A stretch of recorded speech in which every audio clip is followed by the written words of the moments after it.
EDIFY means to enlighten, encourage, and uplift individuals intellectually, morally, and spiritually. That's exactly what our EDIFY podcast guests do, as they share practical wisdom on living our faith in public. I'm Mary Fiorito. Thank you for joining us today. Welcome to the EDIFY Podcast. Our guest today is Ryan Ellis, president of the Center for a Free Economy. Welcome, Ryan. Thank you for being with us today. Great to be on. So, lots of questions about the economy, and you're the expert that we need to help our listeners really better understand this. So the Wall Street Journal recently said in a report that Americans are spending, on average, $460 more every month for essentials than this same time last year. Can you, for the average person who didn't take an economics class, why did this happen? What's actually going on? Is there any end in sight? Well, the good news is for any of our listeners, despite what people put themselves out there as, no one's actually an expert on inflation. Inflation hasn't been a problem that people have had to deal with in America until the early 1980s was the last time this was a major problem. So people haven't looked at it. It hasn't been something that people have thought a lot about. But I think it really comes down to something really simple. The general definition of inflation people use is too many dollars chasing too few goods. That's the definition you hear most often. And I think it's probably the best way to start is, are we producing too few goods in the United States of America? No. Our production is really good. We're able to have the same level of economic output that we've always had. So why do we have inflation now? It's not because we don't have enough goods being produced. It's because we have too many dollars being produced. So over the COVID period, as a way to kind of get through that crisis, the Federal Reserve, who's the primary regulator of the money supply in America, increased the amount of dollars floating around in the economy by 42%, which is a huge, huge glut. Normally, it grows roughly with the economy, 6 or 7% growth a year in the amount of dollars that are circulating out there. But in about 1 or 2 years, it was a 42% spike in the amount of dollars that are out there. That dollars are then chasing the same amount of goods and services that the economy has always produced. And there's just too many dollars chasing too few goods. Go back to that basic first principles definition, and you begin to understand why this is going on.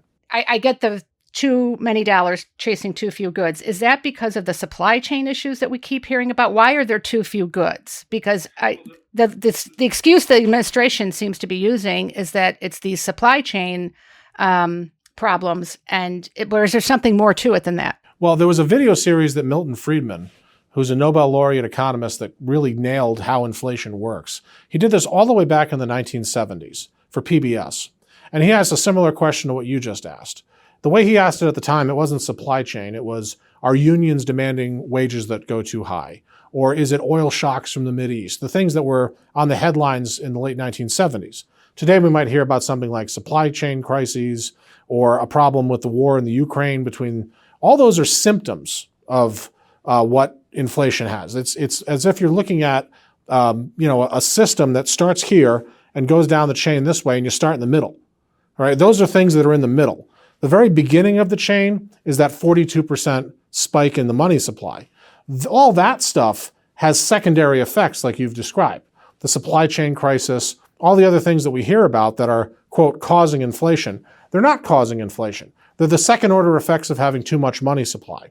They're a symptom of the money supply causing inflation. You're looking at the middle of the story, not the beginning of the story. What's the antidote to that? What's the antidote to too much money in the system, as you've put it? Well, as you might imagine, the simple answer to the simple question is, if you have too much money chasing too few goods, and you're already maxing out the amount of goods you can produce, which we are, it's not like we're underproducing goods and services here in America, you have to reduce the money supply. That's the only way to get this under control. Well, how do you do that, practically speaking?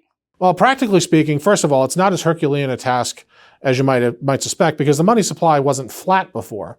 It needed to grow every year in order to keep up with the economy. So it was growing at 6 or 7% a year just to keep up with the population growth and the economy getting bigger every year. We had a natural growth in the money supply anyway.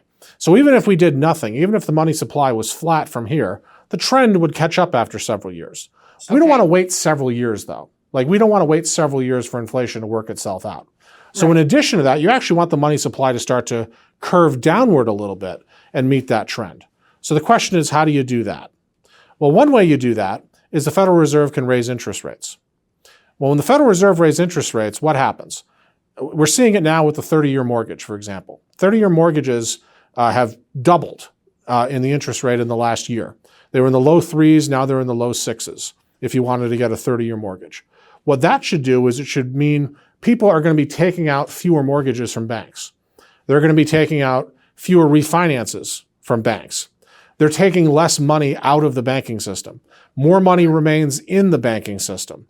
So the money supply sloshing around the economy should not grow nearly as fast as a result of that because we're not taking money out. We're leaving money in.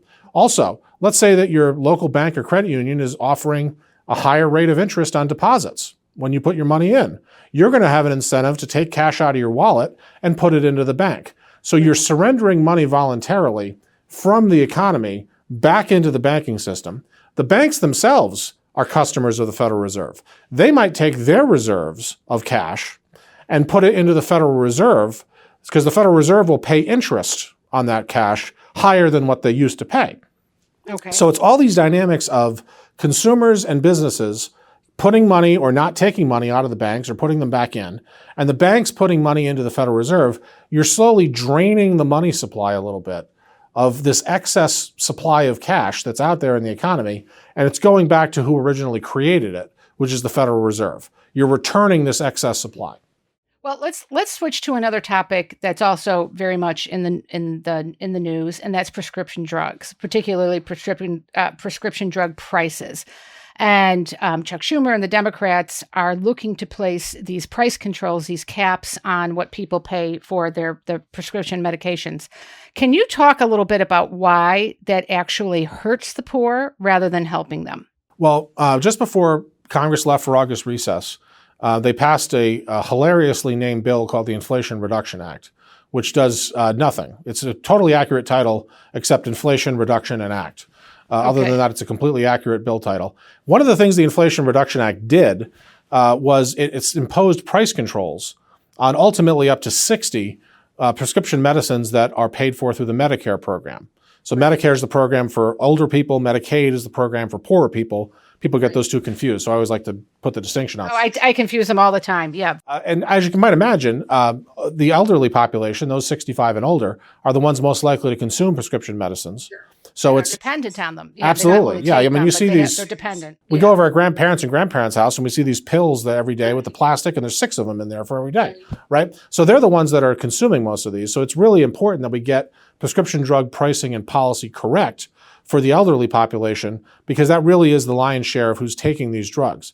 The problem is when the government goes in and imposes a price control, which is what the bill says that the government will now get to do.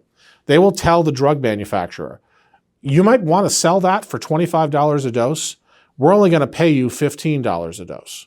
That sounds great. That sounds like it saves taxpayers money. It saves seniors money.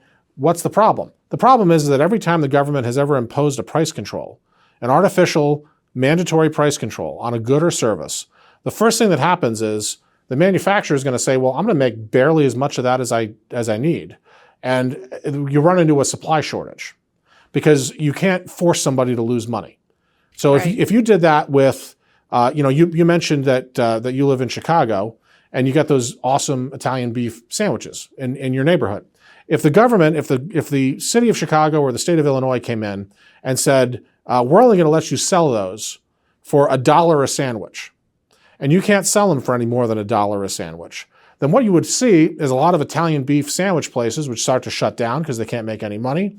They'd have to lay off people. There would be a general supply shortage of that good or service because the government is making it scarce. That's what price controls do. They make it scarce. So the problem is seniors aren't going to get access to the drugs that they need. And then when you have scarcity, people get scared. People start to hoard. It puts all these sort of problems into the system. The government then says, well, wait a minute, there's not enough drugs here for seniors. We're going to have to start to ration these out to the seniors that need them the most. And then, of course, need them the most is a subjective criteria. Maybe if you're the right race, or you're the right political party, or you're the right geographical area, or there's an election coming up and you're a blue state or a red state, you might suddenly need those drugs the most. And political considerations start getting put into this. So you move from a system that certainly wasn't perfect before, but at least it had some basic market dynamics going to it. And when you impose price controls, you end up very quickly after that, and I fear we're going to find that in the next few years, you find out very quickly after that you end up with a system of scarcity and government rationing and misery. And I think that's what we're going to find. And so does the minimum wage mandates, is that sort of a similar situation? I mean, you mentioned I live in Chicago. I had a friend who owned a restaurant here, and the city of Chicago increased the minimum wage, I think, to $15. But he had to close his restaurant after about 2 months. And he's a very serious Catholic. He paid his workers fairly, but as he said to me, we operated on a razor thin margin to begin with. And I can't maintain a restaurant and pay people that wage, plus their tips, plus keep up with the cost of food. And right now in particular, and he wound up closing up shop, and all those people lost their jobs. It's sort of the flip side of it, right? So like a minimum wage is a price control going the other way. Most price controls are there because the government wants to squeeze costs down and save money. In this case, they want to spend other people's money. They want to take your friend who owns the restaurant, reach into his back pocket, and say, you've got to be paying your employees more than what you're paying them. Well, that's all well and good, except your friend doesn't have infinite dollars in his back pocket to be reached into. At some point, he's going to start to lose money, and he's going to face a choice, which I think he probably has already faced from what you've said, of either the entire restaurant shutting down and everybody, including him, losing their job at the restaurant, or he's going to have to lay, let's say, one person off so that everyone else gets to survive. That's exactly what the Congressional Budget Office about, I would say 7 or 8 years ago, came out with a really comprehensive study on this that said, what's the economic effect of raising the minimum wage? And what they found is that if you're lucky enough to keep your job, it's great. It's a windfall for you. If you're one of the people who gets to, if you're a low-income worker and you get to keep your job, it's a huge windfall for you. But on net, millions of people, if you did this high enough and nationally enough, lose their jobs. Their minimum wage goes to zero because they lose their job. Mm-hmm. And there's such a high hurdle to getting hired after that, because if you don't have very good skills or work experience, let's say you're coming out of prison or you're coming out of a very, very bad situation in your life, you may not have the skills and experience to demand $15 or $20 an hour or whatever it is the government's demanding. You may be happy to get a start and prove yourself at $7 or $8 an hour, and then very quickly move up the income ladder when you show that you will show up on time, you're not going to be high on drugs, the employer can rely on you, you're not going to steal from the employer. Then people will absolutely want to pay you in order to keep you there. But they can't afford, because they don't have the experience or the education or the skills or the training to go at these very high limousine liberal levels that the government's imposing. And it also allows unscrupulous business owners to take advantage of poorer people, I would think, because then you do have the desperate people that you mentioned who are willing to work for anything, or they may be here illegally or what have you, and they're taken advantage of and are paid $3 and $4 an hour in cash. But you never hear about that when we're talking about the real world impact of these minimum wage regulations. That's absolutely right. You have a black market in labor at that point. Right. Because if you can only pay somebody $10 an hour, but you can't do it legally, you're going to do it illegally. That's how a cash economy comes about. Right. Well, you did a really interesting social experiment at your organization with the 25-cent beer night. Can you tell our listeners a little bit about that and what you may have learned from it? Sure. So what we wanted to do was, this is in Washington, D.C. This is a bar that's literally steps from the United States House of Representatives, a very popular bar that we used. And we did a social experiment where we said, what's the effect of government price controls? So if the government puts a price control on something, what happens? And so the way we did this was, you have a bunch of 20-something people working on the Hill, very tough environment. A lot of times they'll go out and have a drink after work. So what we did is we publicized on the Hill that at this bar, for one night only, all beer would be 25 cents a pint, rather than the usual $5 or $6 or whatever it is a pint when they go there. Right. And so what we said was, that 25 cents a beer will last as long as the supply lasts. We're not going to continue to increase more supply in, so it's first come, first serve until it runs out. And what we found was there was a huge rush of staffers going to the bar. They tell their friends, they email everybody else in their office, people in offices down the hall, and we had a huge rush of people come in, and everybody was very happy to be drinking their 25-cent beers for the roughly 45 to 50 minutes that the beers actually lasted. Normally, this beer supply would have lasted an entire Thursday evening or whatever night we were doing this. It lasted less than an hour because people came in and absolutely hoarded this money. That's what you have when you have artificially low prices. People come in, they swarm, they hoard it, and then what happened? The supply ran out. It's what happens every single time you have a price control. You have a rush on the good or service, and then the supply runs out. And in the restaurant, the bar, wasn't going to provide more supply because they were losing money by supplying it at 25 cents a beer. So they're not going to do any more supply. They have no incentive to do that. And so eventually we had to declare that 25-cent beer night was over and that regular prices would have to reassert themselves, because the only alternative would be you could live on that for maybe weeks. The bar could do that for weeks, and then it would have to shut down and you wouldn't have a bar anymore.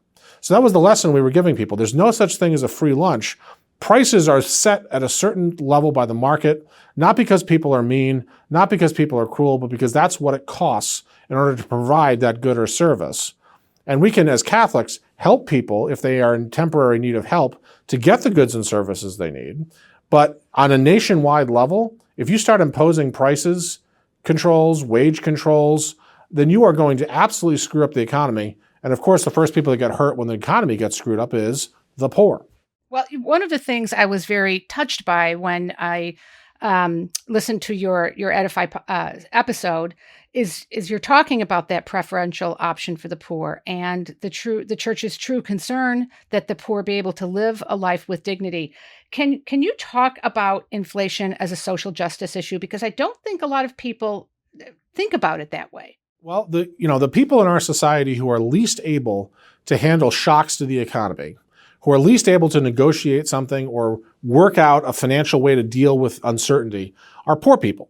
Poor people and the working poor and lower middle class, however far up the chain we want to go here, they get up every day, they go to work, they earn a wage, they then have to use that wage to pay for their groceries, for their gas, for their car, for their rent, however they are able to live their lives, for everything that they need, and that's it. That's the entirety of the complexity of their financial situation.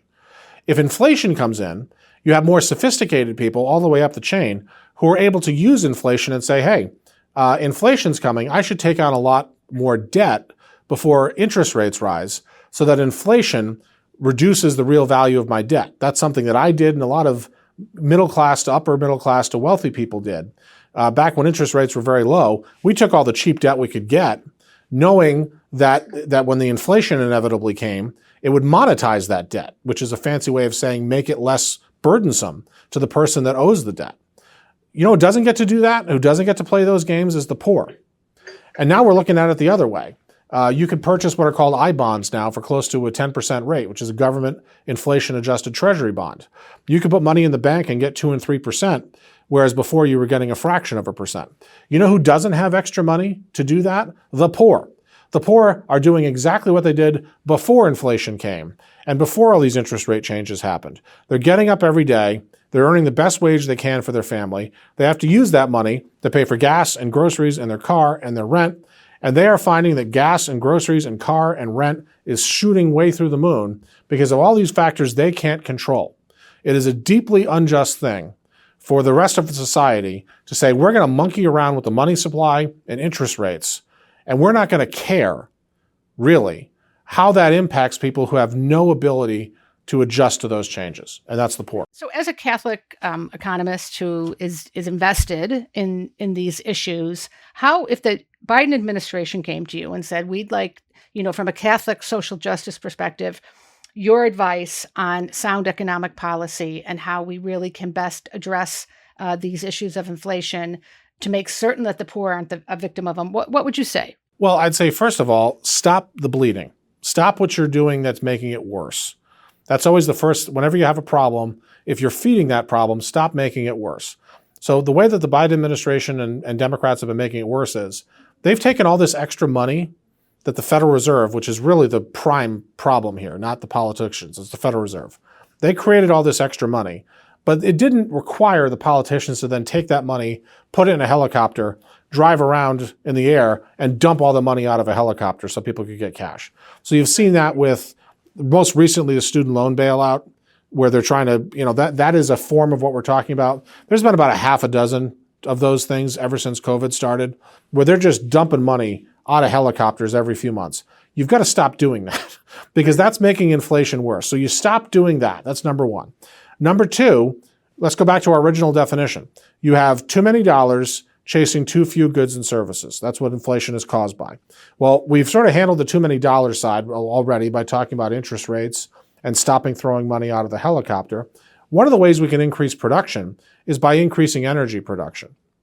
So one of the things that the Biden administration did when they came into office was they listened to their environmental advisors and really started clamping down on liquefied natural gas, pipelines, oil and gas, you name it. We need to look at nuclear as an example of something. That's something Europe has. France and Germany have a lot of nuclear capacity. We need to really increase our energy capacity because increasing your energy capacity really does allow your productivity to increase as an economy. That sops up a lot of this excess money supply if you can increase your productivity even just a little bit. But we can't do that without energy. And the third thing I would say, to review, you want to stop doing the damage, right? You want to increase the energy supply and increase what we can do in order to get better productivity. And the third thing is, who's really at fault here? It's the Federal Reserve, right? That's the Federal Reserve. Give them the political cover they need. And this is in many ways just not getting in their way. They know what they have to do. They know that they caused a problem here. That's why you see these big interest rate increases. They know what they have to do. They are raising interest rates. They are shedding on their balance sheet, which is a whole other, probably too technical for our podcast here, ways of getting at lowering inflation. Give them the cover they need. Don't let politicians go on the floor of Congress and say, we need to stop the Federal Reserve from doing this because it's hurting people. No, what hurts people is inflation. This is the cure for that. I think it was St. Augustine that said, you don't stop carving into the patient just because he's screaming. If you're a doctor, right? You have to heal the patient. This is a painful transition period where we're moving from high inflation and we need high interest rates, among other things, to get rid of that inflation. But at the end of the day, it's only a low inflation environment that allows the poor to move up the economic ladder generationally. Well, if you say a parish, a working class parish invites you to come and speak about what's going on with inflation, et cetera, and people are asking you, what is the best thing we can be doing as a family or as a single working person or as an elderly person? What are the ways in which I can best economize to survive this period of time that we're going through as a nation? What kind of practical financial advice could you give? Well, for one thing, it's going to vary tremendously from household to household. Right. I mean, that being said, yeah, but just in general, everyone has to eat. Most people have to buy gas. It's the common sense stuff. It's things. If you're looking at the household level and you're looking at modest households like that, what I would say is do the things that your mother and your grandmother did that you think you didn't have to do anymore, but now you do. Right. Clip coupons. Take a look at deals. Look at the bottom shelf when you go to the grocery store, not the top shelf. Things that you thought maybe you had graduated from, but now the government has graduated you back down into. You're going to have to do that for a couple of years. The other thing I would say is let your local officials know of the three things that we just talked about, that you want to see those things happen, that you want to get us out of this inflation period as quickly as we can. We don't want another 1970s where this drags on for 10 years into the early 80s and you have 12 and 15% mortgage rates. We don't want that. I mean, it's almost impossible now if you're selling a home in some areas to get rid of properties, even in very desirable neighborhoods. A lot of that during the COVID years, you saw inflation in the form of real estate inflation go up. Right. Those of us that own, I'm fortunate enough to be a homeowner. I own several other properties as well. And they all skyrocketed in value from the time and that was great. You felt like the wealthiest guy in the world when you see all your properties going up like that. Well, guess what? If you try to unload those now at a very, very high level, when you have close to 6.5% interest rate on a 30-year mortgage, people can't afford that anymore. So something's got to give. I think we can expect to see a plateauing, if not a small decline, in the cost of housing going forward because people need to be able to afford it. And just like, the money supply, increased by 42%, and so we don't have to digest that money supply increase, maybe even reduce it a little bit. Same thing with housing. Housing's gone up by 30, 40% in some cases on certain pieces of property. That's unsustainable. And the reason it went to that is because mortgage rates got so low that when you took a look at the carrying cost of a home with a very low mortgage rate, you could have a much higher priced home at a very, very low mortgage rate, and it wouldn't cost you that much to carry that mortgage every month. Well, What happens when the price of the house has gone like this and the mortgage rate has also gone like this? Then suddenly you have an unaffordable home. Something's got to give, and it's all going to be part of a painful transition process here. Well, yeah, I think we are all going to be looking at some belt tightening, even people who are secure in their positions. But it's very painful to watch. I was talking to a friend who was in line at the grocery store, and the woman in front of her didn't have her debit card was rejected, and she didn't have enough money to buy her groceries, and she just broke down crying. And so my friend paid for the groceries for her, but she said it was not crocodile tears. It was not kind of some kind of stage thing. This woman literally couldn't pay for the food that she said, I could tell she was buying baby formula. She had little kids at home, so she had to step in and do it. So I hope that kind of scenario is not going to be replicated across the country. But I think it's going to take all of us tightening our belts, as I mentioned. Well, it also means, as Catholics, that's where solidarity comes in, right? Right. Absolutely. That's what, and it can't be the forced solidarity of political programs or of glossy papers coming out of chanceries and national conferences. It needs to be person-to-person solidarity. Exactly what you just described. Where you see a human being at the grocery store and there's baby formula and there's obviously things for little kids and she can't afford it, step up a little bit if you've got a little bit extra. God's never outdone in generosity, and you're always rewarded for having that kind of compassionate heart. But I think you're right. That kind of radical solidarity with the poor requires that kind of personal investment, and not a arm's length sort of approach to people who are suffering. So yes. Well, Ryan Ellis, thank you so much for edifying us today, so that we can edify Catholics across the country and around the world. It's been such a pleasure talking to you. I feel like I've really learned quite a bit. So thank you for sharing your time and your talent with us. Anytime. Thank you for listening.